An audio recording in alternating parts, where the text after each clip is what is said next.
কি হলো? খাচ্ছ না কেন? আরে খাবারটা খাবে তো, ঠান্ডা হয়ে যাবে তো নাকি? আমার কিছু ভালো লাগছে না রে। এই দেখো, এটা কোনো কথা হলো?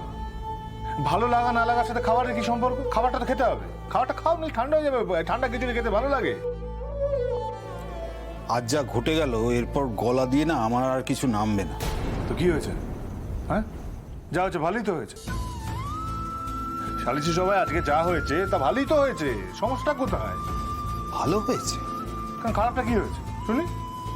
শোনো বাবা, আজ থেকে যদি আমাদের দিকে কেউ চোখ তুলে তাকায় না, এই সবার দিকে, তাহলে সোজা গিয়ে ওই পুলিশে খবর দেবো। ঘাড় ধরে তুলে নিয়ে চলে যাবে, বলে দিলাম। হ্যাঁ, কতদিন কতদিন পুলিশ পাহারা দেবে?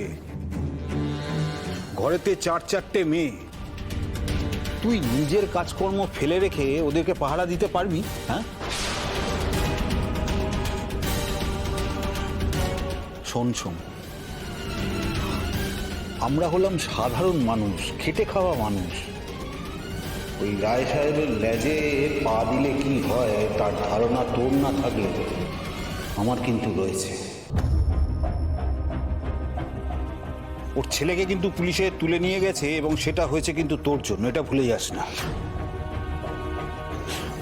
তুই কি ভাবছিস? তুই ভাবছিস যে রায় সাহেব এসব জানার পরও হাত গুটিয়ে চুপ করে ঘরে বসে থাকবে? হ্যাঁ, প্রতিশোধ নেবে না? আরে এলাকার পাড়ার সমস্ত গুন্ডা মস্তানরা না ওর পায়ে পড়ে থাকে।